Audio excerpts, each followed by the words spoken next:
Great. Let's go on the limit.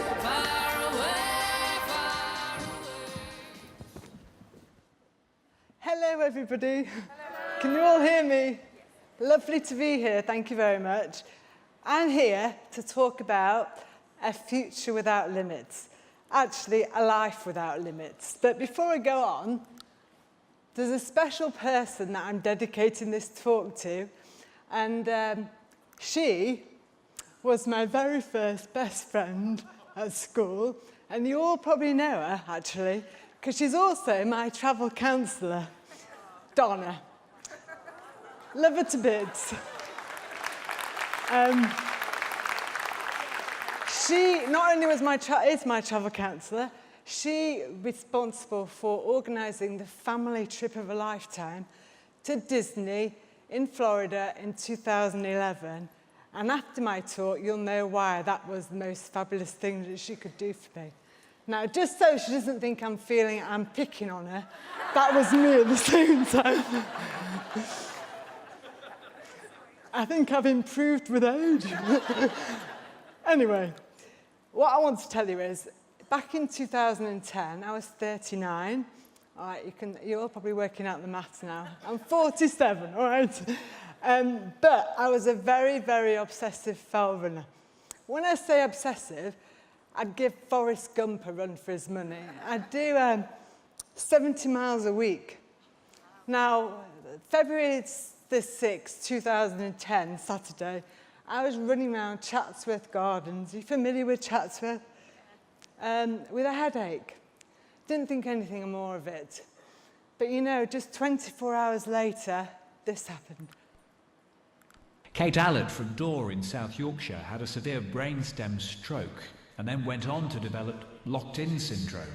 Doctors said she'd never walk or talk again, but the mother of three defied their predictions. Okay, when I emerged from the medically induced coma, I was able to think, feel, see, assuming my head was pointed in the right direction because I couldn't move it, think, feel, see, hear, but move absolutely nothing. In fact, I was considered vegetative by the medical professionals for 2 weeks.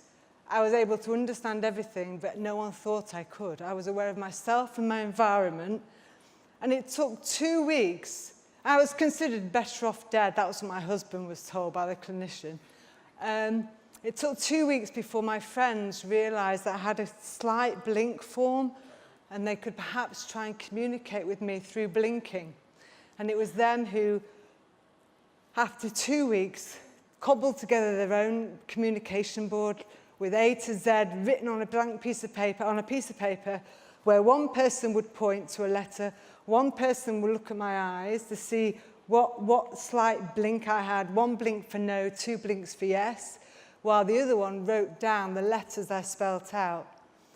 That was 2 weeks. I was able to hear everything, and no one knew. And the moment that I spelt out the first word that they actually understood, it wasn't a word actually, it was 3 letters. Thankfully, they put me out of my misery. I spelt out the word SLE, S-L-E. Unfortunately, Jackie guessed sleep.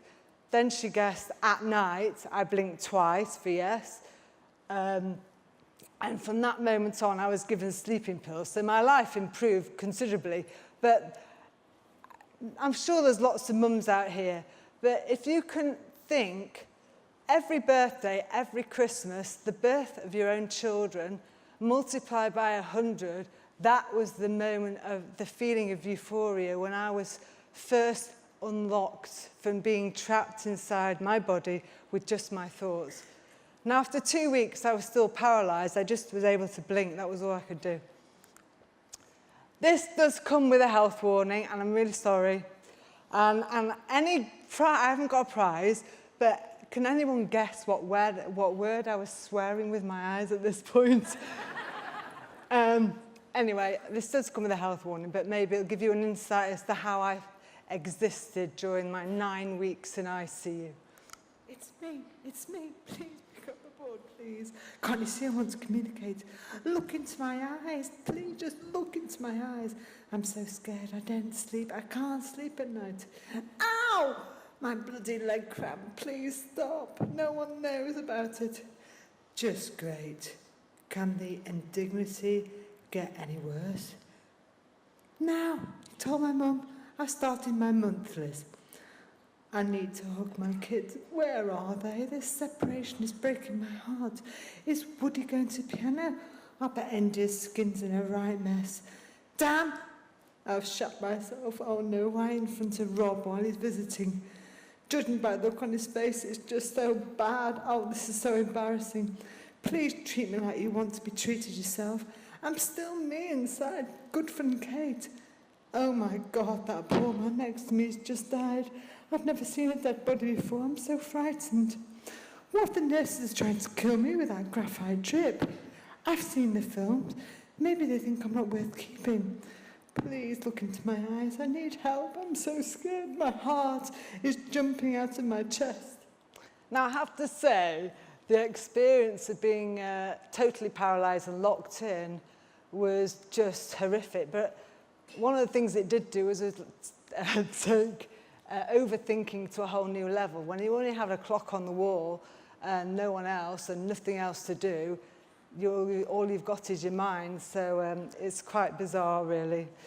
As I said, I learned how to communicate from blinking. Eventually, I went onto a colour-coded board so my visitors could come, assuming they picked the board up to communicate with me, and say, is the word you're trying to speak the first letter on the green, yellow, blue, or red line, to save you having to go through the whole alphabet, which took, initially it took 20 minutes to go through, the whole list just to do to blink one letter. So this was a lot better. But I have to say, you are recording this, but maybe my husband won't see it. Frustrating, not just for the patient, those boards, frustrating for everybody. Give you an example. I had the most horrific leg cramps. I couldn't do anything about them. I couldn't tell anybody. I couldn't hold my leg to try and release the cramp. I just used to exist with it. It was awful. And one day I wanted to spell out to my husband I was having these pains because I wanted some treatment. So he duly got the board out, went to A, blinked once, all the way to L, blinked twice, back to A, blinked once, all the way on to E, blinked twice, back to A, all the way to G, and then to C, blinked twice, or to G, rather. And I looked at him as if to say, that's the end of the word. But he went straight back to A, so I thought, well, I'll have to go along with this. And I blinked all the way along to C. And he threw the board down, and he said, Kate, you've had a stroke, love. There's no such word as L-E-G-C. Now, if I could have taken that board and shoved it where the sun don't shine, I would have done this. But anyway. Look, week 8, the only movement I had in my body, apart from a little bit of head movement, was 3 millimetres of my right thumb. That was it. Week 9, I fortunately left awful ICU and went to rehab. So I'm fast-forwarding now. 6 weeks after rehab, in my wheelchair, with my headrest, dribbling like Hooch the dog out of Turner and Hooch, had the whole family assembled in this room, and me, and all the speech and language therapists, the occupational therapists, the nurses, the rehab consultant. This was my review to get my rehabilitation ramped up. Also, I thought. So I'm sat in the meeting, and the consultant up in the meeting said, thank you all for coming. I have nothing more to add.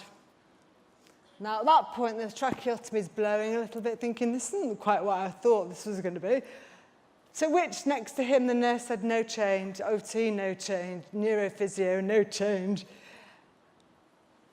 To which the second thing, and the only thing that the rehab consultant, who's supposed to be an expert in rehab, said was, right, well, we need to consider discharge to a nursing care home. Now, at that point, I started really blowing. I had to be removed from the room, hoisted back into my bed.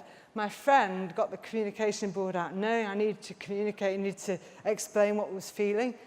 And I spelt out the words that are in my book, and she has done this, stand by me. At that point, I felt the whole world had written me off. So that's the reason for the picture of the car. I was written off in that review. Now, in that space of May, so that happened in April, in May, a series of other things happened that really turned me from giving up on life, glazed over, thinking my life's going to be observing everybody else having fun, just observing in a corner. Maybe someone will visit me once a week in a nursing home. I'd given up on life. This was the catalyst, because that review was written off. I've never taken to being written off anywhere in my life before, and that has happened, hasn't it, Donna, at school? Anyway, then in May, I was supposed to be climbing Kilimanjaro for my 40th. Suffice it to say, that didn't happen in the June time, and I never got a refund. Can you believe it? Anyway, my family also went on holiday to Cornwall without me on my 40th. That really upset me. And then my mum also decided to go on a 3-week Thelma and Louise trip to America because the consultant had said, this is the best she's going to be. Get on with your life. So you see, I wasn't just fighting the medics, I was fighting my own family who'd been turned away from the idea that there was any hope I could improve. So anyway, I was pretty annoyed. That was polite for me. And so I'd sit in my bed, and there's a lady in the audience who will understand this next story, and I got really angry. I got really angry that they'd all written me off, and I was going to prove them wrong. I had 3 kids at home, and my youngest was 5. I had to be home for them. So, give you an example of the sort of things I did. This was 5 months on. This side didn't move for 5 months at all. Okay. But I'd lie in my bed while Jeremy Kyle or some crap TV was on, you know, like it was in hospital. And I'd be looking at my big left toe, and I'd think, come on, in my head, move, damn you, just blooming move. And I'd do this all day, every day, while Jeremy's on and Bargain Hunt or Great British Bake Off or something else. And you know, nothing happened for about 3 weeks. And then 3 weeks after, I got a slight flick in my right toe. And you know, I'm a marketeer, I'm not medically trained. I thought, you know what, if I can make that move, that being the farthest from my brain, then anything's possible. And do you know, that's all I thought. I didn't overcomplicate things. I just, very naive, but I just had to be home for my 3 kids at home who were going to miss me, hopefully. So that spawned some goals. We've talked a lot about goals this morning and limitless and possibilities and everything else. From that moment on, I was going to eat again. I'd been 6 months nil by mouth. I hated it. It was awful. Having people come in drinking coffees from Nero or wherever, you know. If I could have killed them with an ice at Paddington, you know, giving him a real run for his money. So I was going to eat again. I was going to walk out of hospital. Damn you all, you nurses and doctors who think I'm written off. I'm going to blooming run again. I'm going to walk out of hospital. I'm going to hug my kids. And I'm going to be home for Christmas. And I was trying to think of some other ones, but that was enough to go on with. And you know what? One of the things I did find, and I don't know if you all remember Rocky 2. Forget Rocky 1, I didn't like it. Rocky 2, now that is a good film. And him on the top of Philadelphia steps inspired me all the time. So much so that that image there was the centre of my charity logo pupil. And he's tattooed on my arm. And no, he's not the Fair Trade logo, as my son said when I came home. He said, Mum, why have you got the Fair Trade logo tattooed? Anyway, just sort of share that with you. And I never, ever thought if I'd recover, it was always when. I didn't know how improved I'd get, but I didn't ever believe if. It was always, it's going to happen. That's it. But there's been many failures. I'm not going to stand here saying I've succeeded in everything, because I haven't. There's a whole load of stuff that I've failed in. The people don't see the dedication, they don't see the hard work, the discipline, the sacrifice. You know, people just see maybe the little chip of the iceberg. The fact I'm here today talking to you, who could have thought that 7.5 years ago? For example, the video fluoroscopy, you had to pass this to be able to eat. I told you eating was really important to me. I failed too. That second time was the lowest point in my whole journey of hospital. I couldn't pick myself up from that because I'd have to wait another 8 weeks for another test. Broke my heart. So much so I wavered a disclaimer to say that if I ate and died from aspiration as a result of my decision, then it was my fault. Such was the importance I had on wanting to eat and drink again. I also wrote a third book, tried to be the saviour of stroke survivors, especially young stroke survivors. And I tried to do too much with it. So, good intentions, badly executed. I failed. I don't think this is a sign of failure. Mental wellness, well-being, and the post-traumatic stress and the loneliness and isolation and misunderstanding from people who just haven't had, fortunately, a life-changing event happen to them makes you feel very withdrawn, very isolated, very misunderstood. You know, I've battled with my own demons with that, but, you know, it isn't failure, so it's perhaps not in the right place for this. But I have learned that with everything, whether it's from recovery, my own physical recovery, to the work I do and have done professionally, the key to everything is to try. I had a dream, I did believe, and I worked damn hard, and I still do. And do you know what? That makes me feel me. It gives me a sense of purpose and a sense of self-worth and self-esteem that I lost when I was ill.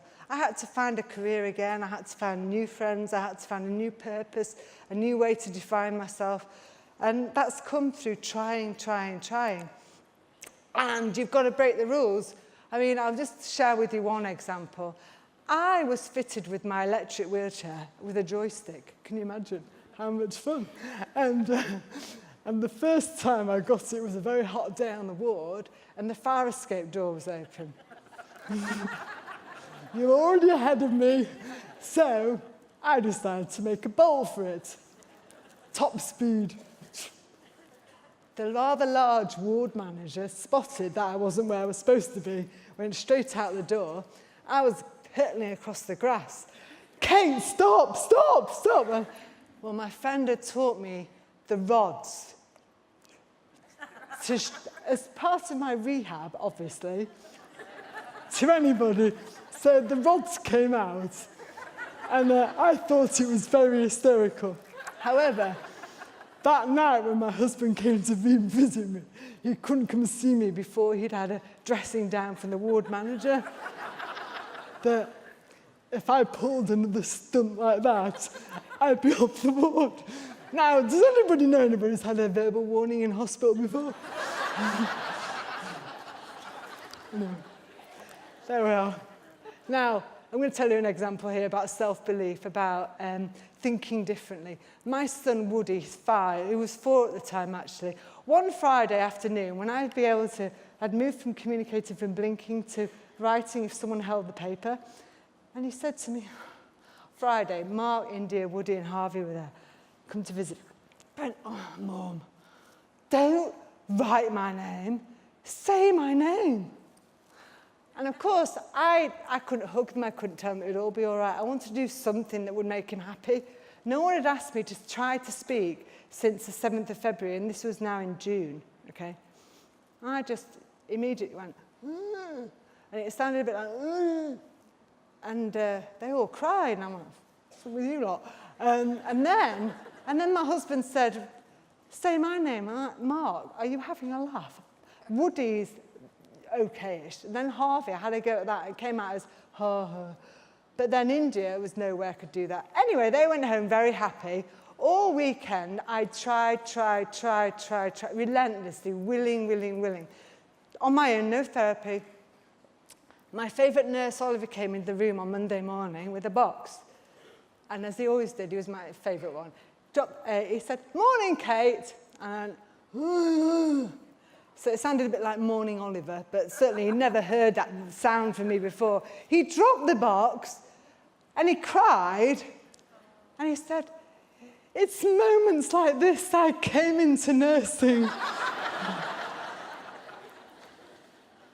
Anyway, what I didn't tell you was the speech and language therapist had said to my husband 3 weeks earlier on a mountain bike ride when he was trying to get my tracheotomy out, "Mark," he wanted me to try and speak again, and she said to him, "Mark, you do realise Kate will never speak again," which is why they're all crying. So never say never.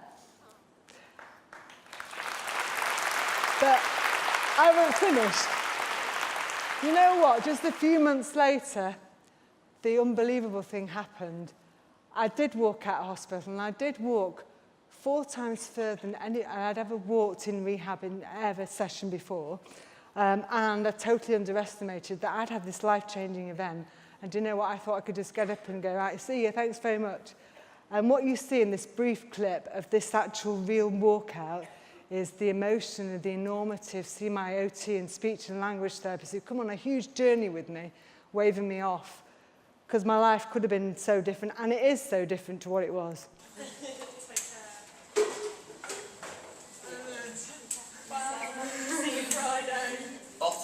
Bottom, head up. You're sagging. Oh, you're crying. Come on, sweetie. You've been desperate to leave, don't get upset you leave us now. Have a sit down for a second, sweetie, then get up again. This is happy tears, I think. I know, they're happy tears of joy. Eh? Come on, we don't want to do any longer. Get used to that. Now, I'm more proud of what I've managed to achieve post my recovery, actually, now, and I'm very proud to talk about it. The day I left hospital, I managed to talk to a ghostwriter because I wanted to write my legacy, not because I thought at the time I was writing a book that would help people the world over and become internationally published. A legacy for my kids to know their mum in case something sudden happened to me again. I started writing that the day I left hospital. It came out 9 months after I left hospital. It was published. Very proud of that. I've got them on sale later, by the way. I can sign them.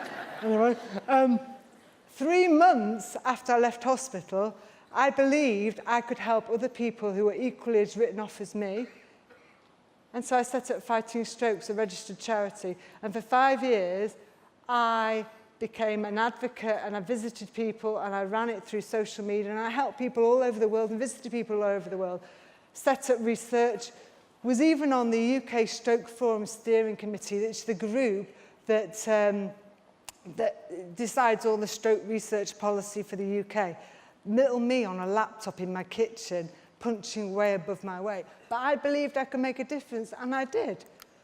This girl here, Christine Waddell, very briefly on this, she hadn't eaten for 17 years. She hadn't moved for 17 years. She discovered me on Skype.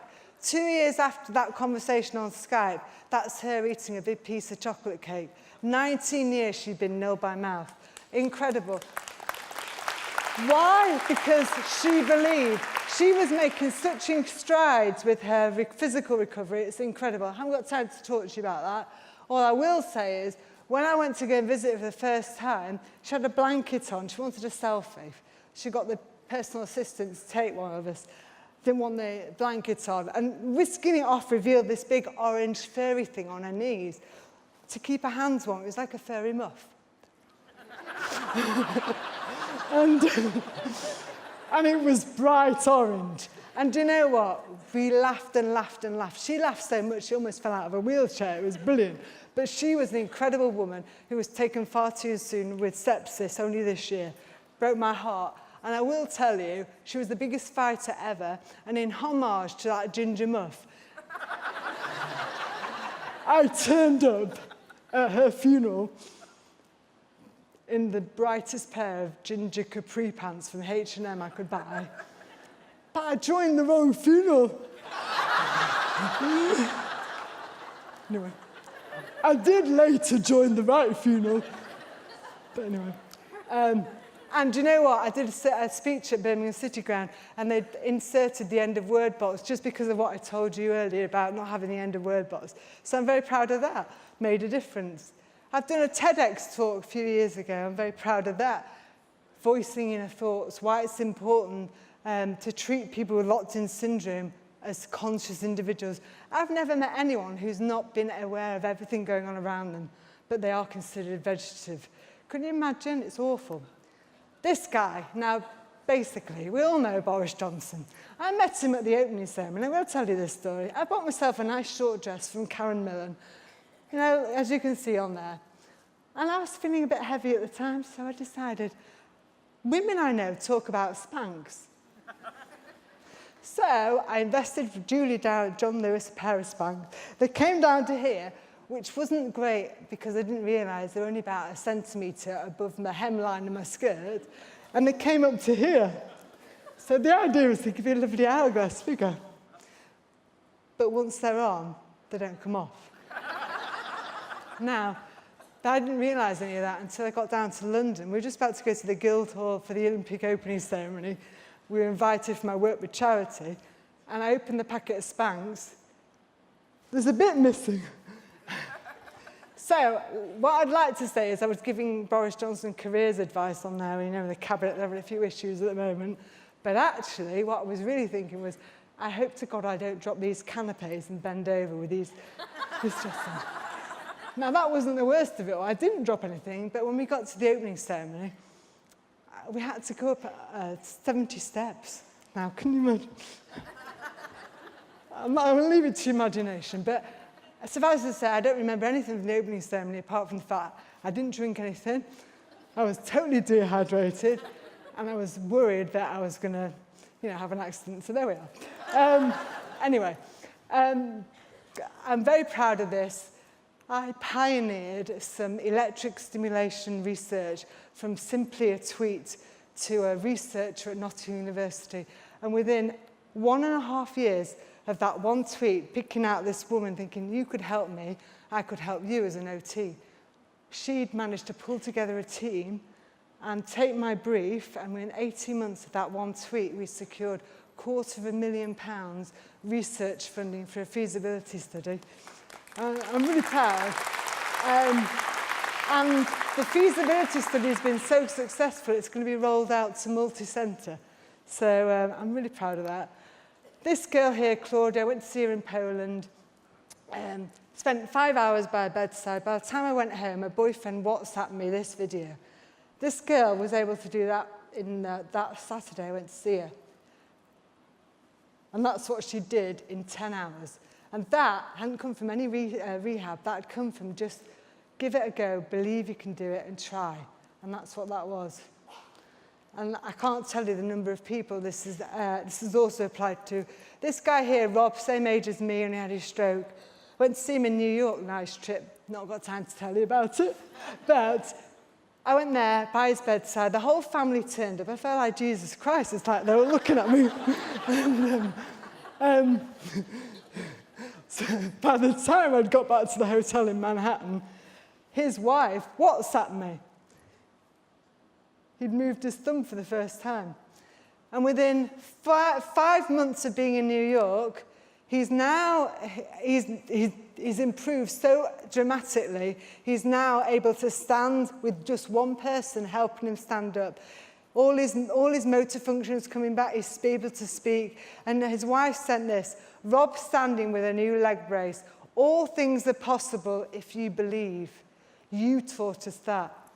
I'm really proud of that, but this is what I see all over the world. And I'm almost finished, time's up. As you would introduce me as Dr. K, I'm not a medically trained doctor, although I will try and use that to my advantage. You know, later this month, I'm going to be graduating for my services to stroke and the work I've done since my own recovery, and I'm really proud of that. It wasn't a goal on my radar, but, you know, I just got my head down, did what I think. I wanted to make a difference. I wanted my life to count. I believed I could help people, and I see it time and time again, and that's addictive. That giving is addictive. It's so addictive. And now I see the people I helped are also helping other people on social media and giving them the support they had. So I'm really proud of that legacy. And I will tell you, I'll tell you the punchline at the end. This video here, 21 months after my brainstem stroke, I ran 1.5 miles in the Percy Pud race in Sheffield, and that was me running. They said I'd never do it, and do you know what? I always believed I would. I dreamed big, I believed, I tried damn hard, and I kept going. That's it.